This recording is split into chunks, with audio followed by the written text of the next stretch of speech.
Greetings. I am Dr. Noni Davis coming to you from Sya Academy, an African centered school here in Durham, North Carolina. I am a legacy owner of 29 years now, inheriting this business from my parents, the late William Edward Davis, and my mother, Sylvia Davis, who is still with us at 83 years old. Um, I missed last week. So this week, I wanted to continue down this legacy journey of African American uh, establishments or institutions that we created during, post Reconstruction and post Reconstruction. Um, I've spoken about Black Wall Streets all across the country. I've addressed, Black Black schools and colleges last week. But today I wanted to, just focus on other institutions. But first, I wanted to just state, African Americans in this country, we were purposely denied access to education, healthcare, employment, land, home ownership, businesses, and everything in America. And so this forced us to create our own institutions, businesses, communities, and everything we needed to survive in this criminal enterprise created on stolen land. And I say that unapologetically. And we did it without government aid, we could, whatever we could get, but a lot of us were willing to do whatever we could with our own money. And if we could get some philanthropy from some white guy or white family, we did that too. But we knew we were going to have to do this by ourselves for the most part. And we didn't have a problem doing that. And so the schools we created here in North Carolina, let's see, I'm sorry, last time I was on, like I said, I did talk about those things in the schools here. But before that, I think it is important to note that European American races were convinced in their own underdeveloped minds that Africans were incapable of taking care of themselves. And so they literally thought that, oh, if we don't help them after 1865, don't worry about it. They're going to be back in slavery, and or they're going to just die out. And I was so hurt this week because I've heard this before, but they literally expected us within a couple of decades to be gone if they did not help us. And so I think they were wrong. And not only that, we have multiplied, and now they're worried about their own um demise, their own extinction, their own shrinking of their own numbers. But you plan for me, it will happen to you. Anyway, so uh this demoralized, ignorant, uncivilized people did not know who we were beyond the plantation. They didn't know who we were beyond the let's see, what did I put here? Beyond the auction block. They didn't know who we were beyond the Atlantic. They didn't know who we were beyond the African homeland, and they had no imagination, no conjuring or of our ability to get things done. And at the same time, we're using our skills to make cotton king, rice gold, to develop indigo here, to bring our knowledge of indigo, the science of indigo here. And we had, here we got blue jeans. Um, let's see, what else? Coffee. Without Africa, there would be no coffee. Without Africa, there would be no sugar. And without Africa, there would be no chocolate. And these products that we brought here and cultivated, that they did not do without us, because if they were so smart, they could have done it without us, but they didn't. And they used us to develop all of these products that made America one of the wealthiest nations at one point in the world. At one point, ignored our medicinal contributions in midwifery. 50% of all midwives are black women up until the 1950s. Our contribution to inoculation, the whole idea of vaccines, began with Africans. A man named Onesimus, who was enslaved up in Massachusetts, herbal remedies. These monsters thought we needed them, and come to find out that they actually needed us. Without us, there would be no America the way we have it.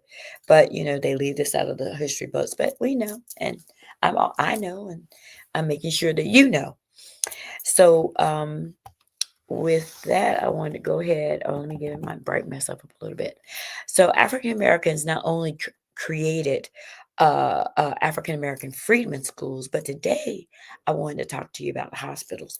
And so I knew that a lot of states had African Americans had hospitals all over the country, but I didn't know the extent. I didn't know um, enough of the history. So apparently, during Reconstruction, the Freedmen's Bureau created about 100 hospitals and dispensaries in the South.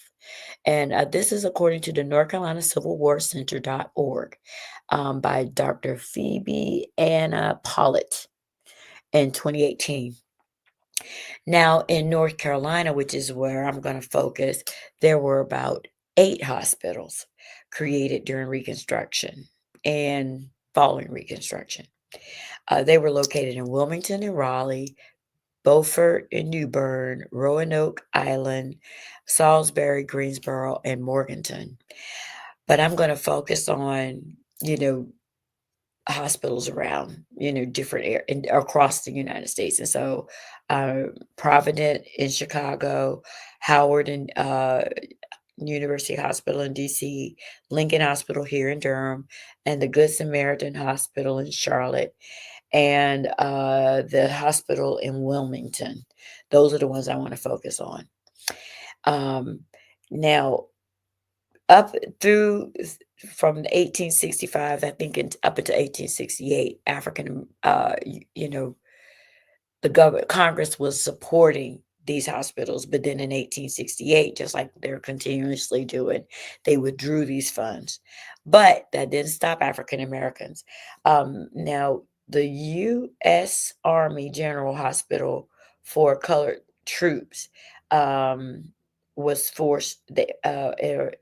Was also in Wilmington. I'm sorry.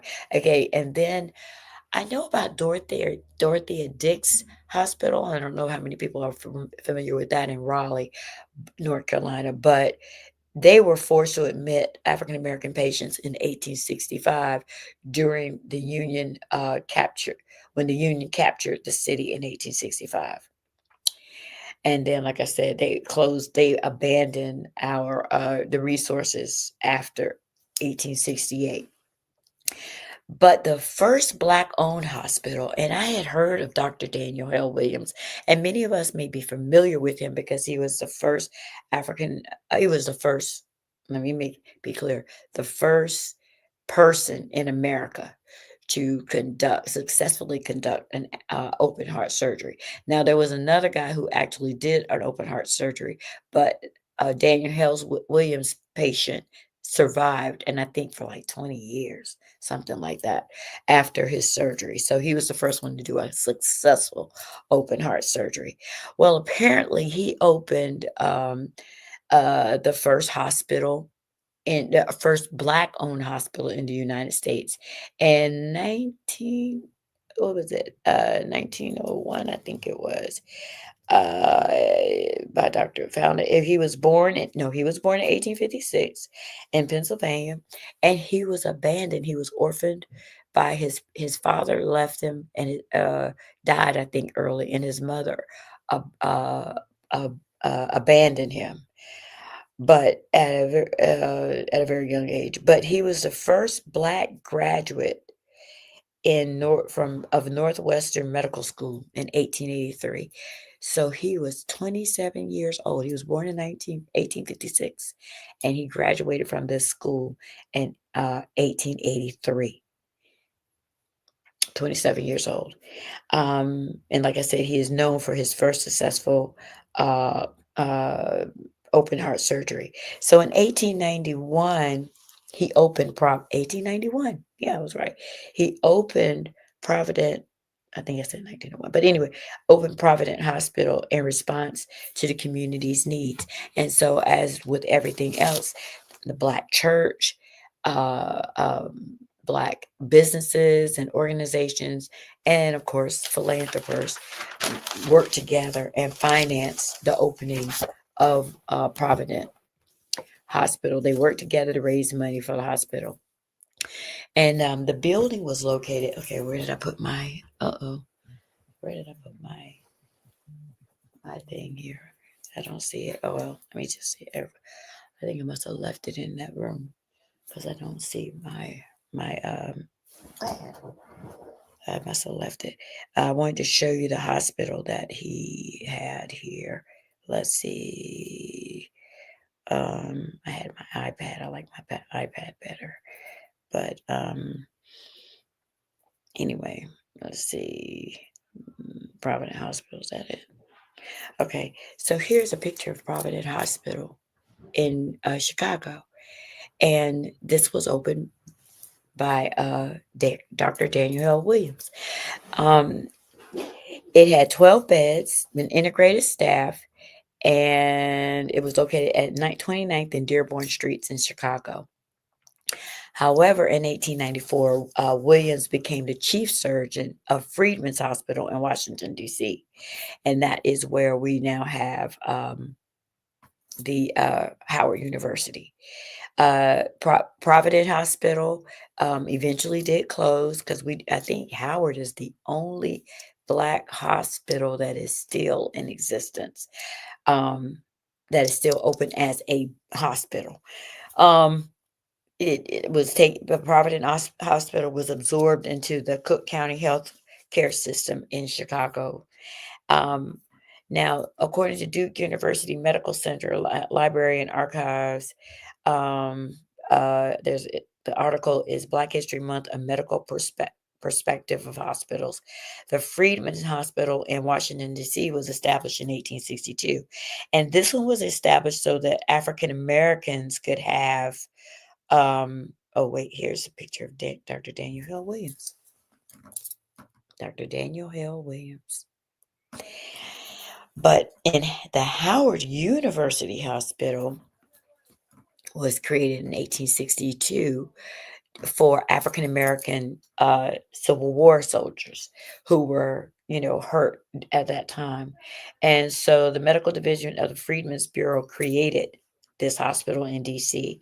And it was located on the campus of what is now Howard University.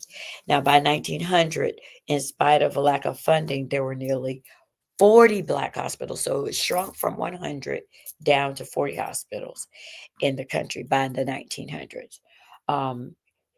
In the 1900s, that's when Lincoln Hospital here in Durham opened, and it was founded by Aaron N. Moore. I got a picture of Aaron N. Moore. Let's see here. This is Lincoln Hospital.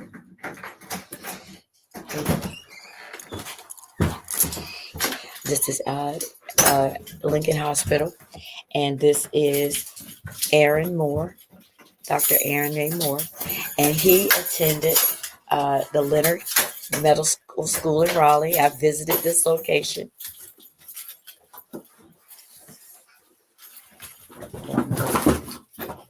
Don't worry about it. I got it. Don't worry about it. So he attended Leonard Medical School in Raleigh, which we talked about. Leonard Medical School is the oldest, uh, um, is the first 4-year medical school in the country here in Durham, North Carolina, and it was next to no, in Raleigh, North Carolina, and it is part of the Shaw University, which is also open in 1865. So uh, so that was where Mr. Moore, Dr. Moore attended. Um, and he convinced Washington Duke, who, the Dukes here, Duke University, to help him open the hospital in 1901. And Watts Hospital was the White Hospital, and it was open in 1895. But they refused to accept African American African Americans into their hospital. And it was years before they decided that they would take on African Americans, but they were going to open a separate wing. It was very interesting. I attended a presentation at Hayti, and and at the same time I was doing this research. So it was really interesting to see that they were also sharing the history of Duke University and how these people, how Duke University was treating its patients. And did give a nod to Lincoln. I mean, yeah, to Lincoln Hospital. Um, but Dr. Moore was determined to open a hospital where African American doctors could train and serve the needs of the African American community. And he had once again, like we in Providence, like in Chicago, and like in all circumstances among African Americans, he solicited help from the Black community. And I do believe Miss Addie, what's her name? Addie. Uh, I'm trying to think, where is this lady's name? Addie Evans, who also worked. I think she worked for the Duke brothers, and she and John Merrick and W.H. Armstrong all helped um, convince the Duke brothers to help open up this facility.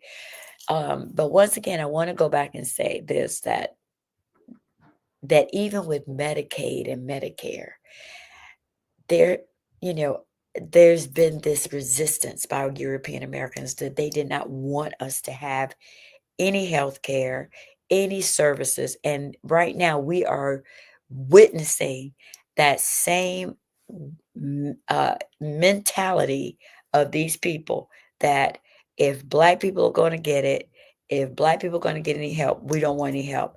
So they're literally cutting off their nose to spite their face. And it's just unbelievable what they're doing. But anyway, I digress. In 1922, the hospital caught um, on fire. The Lincoln Hospital caught on fire, and but with the help of the Dukes, they were able to rebuild it. And then a new Lincoln Hospital was constructed in 1925. Now, the first hospital only had a few beds. I think they had like 20 beds or whatever. But then the second one had 86 beds. And Dr. Stanford L. Warren was the president of the board from 1919 to 1940, and he oversaw the modernization of the hospital. Um, uh, Lincoln also had a nursing house, which was located behind the hospital and was home to nurses in preclinical training. So this is what he wanted. He wanted to train. We're just going to train our own nurses. We're going to train our own doctors to service our community. And by 1940, they had 5,636 patients, and they were conducting surgeries and other medical procedures right there at Lincoln Hospital. Now, Lincoln did not just serve the community through medical treatment, but they also had a lot of outreach programs. And so some of them were, they offered free medical care to reduce infant mortality and morbidity. There were prenatal workshops taught at schools, churches, and clubs. Lincoln also provided educational opportunities. I'm trying to think, did I get a picture of? Uh, oh, this is the Leonard Medical School beside Shaw University there. Uh, and then I think I have a picture. These are the nurses. Look, Lincoln Hospital nurses. This is so, I mean, I was just amazed at these pictures.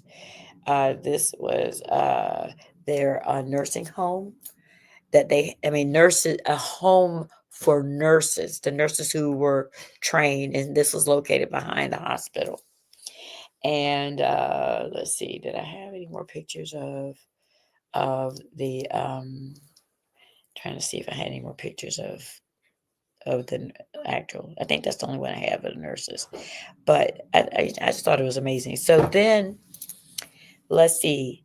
Lincoln also provided educational opportunities for young African Americans who were interested in nursing, doctors who wanted to do residency, and for doctors who wanted to conduct surgery. That I mean, I'm just amazed. So, like Providence in Chicago, they also had an interracial staff.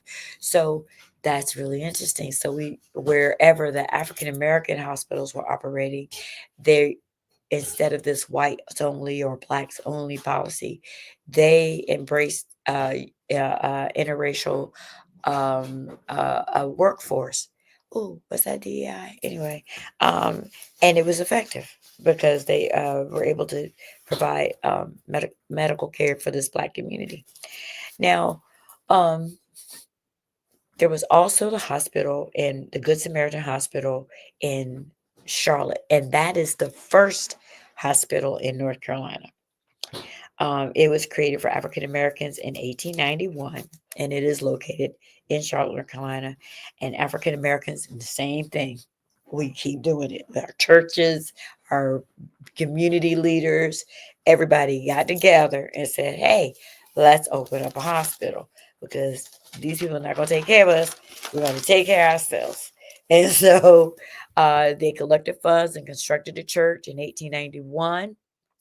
The building was located in the third ward between Mint and Graham Streets.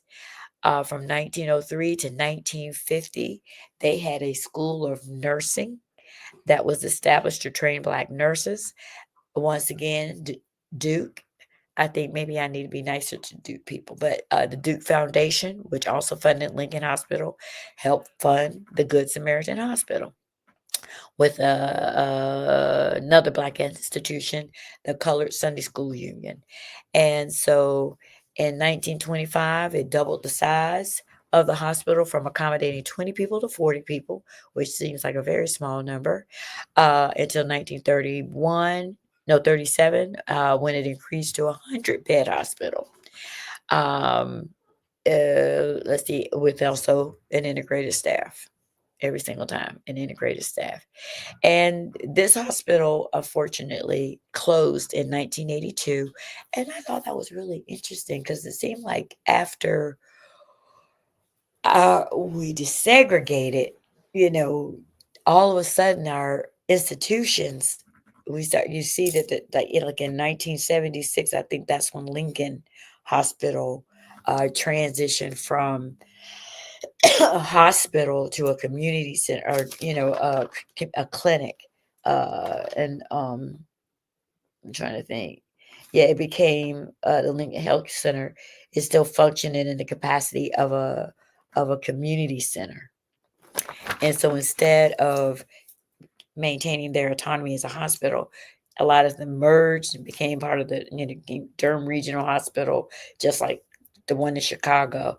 Um, but this one closed in 1982. So it's same around that same time. It's like 20 years after we desegregated, our hospitals closed. And then now our universities continued.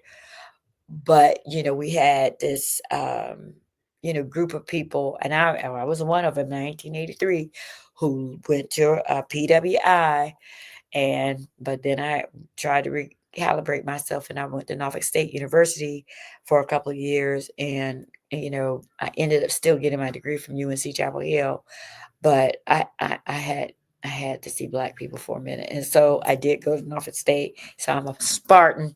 But we that period, that's crazy to me that as doing this research that I see that this is when we began to lose our hospitals closed because we stopped attending them, and also because they were poorly funded, and then we didn't have access to the equipment that we would have needed to maintain the health of our community, or, for emergency equipment and stuff like that. So, the Good Samaritan, became it was modeled or whatever, and became the Magnolia Rest Home. And according to an African American society in Charlotte, I can't remember the name of it, and I forgot to write it down. They did make an effort to maintain, the historical record of this hospital. The Good Samaritan has a marker on the football field of the Bank of America Stadium that was built for the NFL Carolina Panthers football team, right? And that's the only thing. That's the only marker. The hospital was completely demolished, and a nursing home, I think, eventually was completely demolished. And that's all. That's the only marker for the first hospital in North Carolina. Um, so the last hospital I want to talk about is the Community Hospital in Wilmington, North Carolina, which was also opened in 1921. This guy, Dr. Foster L. Burnett, let me see if I can find that picture. Let's see, Dr. Foster L. Burnett. I had his picture up here too. And he was, sorry, y'all, all these pictures. What is this one? All right, so this is in Wilmington, and that is the community hospital that opened in February 1st, 1921. And this is a picture of Dr. Foster Burnett. Dr. Foster Burnett. And he graduated from Howard Medical School. How about that? And 1894, gosh, to 1921. These are some young people opening up these hospitals. It was located at 415 North 7th Street in Wilmington, North Carolina, and it had 40 beds, 6 private patient rooms, a nursery for newborns. And Mr. Burnett opened this hospital with a young man named Boyd Paul and Willie Blount, and they wanted to upgrade the hospital. So they raised $1,000 to establish the hospital, to rebuild the hospital in the 1930s, and by 1939 they reopened uh, the community hospital. And at the time, the hospital in 1939, in the 1940s, this was one of the most modern hospitals of its during this time of the 40s. They had 23 bedrooms, a nursing dorm that was run by a lady named Salome Taylor. And for 20 years, she was the superintendent of nursing. But once again, it declined in the 1950s, and then they tried to reopen it and maintain it and keep it going, but it eventually closed in 1978. And I graduated from high school in 1979. So it was a little depressing to see that we had these institutions. And, we know that our community is vulnerable to high mortality rates of infant mortality, of mortality rates among pregnant women. And some of this is Black people's fault because we abandoned our institutions. And the medical institution should never have been, that should have been the last thing we let go. We've got our schools and everything, but just imagine we should be training our children at these Black hospitals so that they can we can care for ourselves and not complain about Europeans not taking care of us, or not even wanting to. And so I'm praying that, that as this information gets out, we will try to recalibrate ourselves and begin to reestablish these institutions, not just businesses, not just schools, but our own hospitals, with our own medicinal practices of traditional medicine, indigenous medicine, and contemporary medicine. Like Wakanda. I don't know, but anyway, ashe, asheo. Thank you so much. If you're talking, they will hear you. We all want our kids to grow up safe and healthy, so we show them how. And we tell them with honest conversations that let them know what we expect. Not just one time, but every chance we get.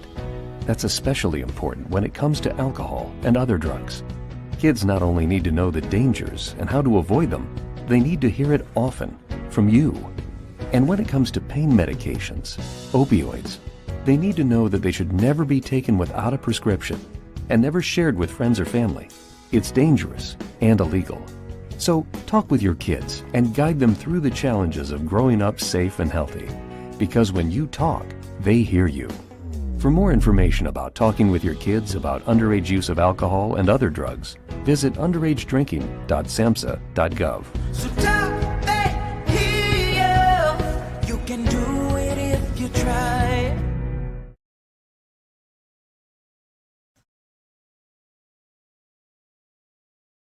I'm a St. Sya student. Of course I walk into the sound of drums. I'm a St. Sya student. Of course I know my mother.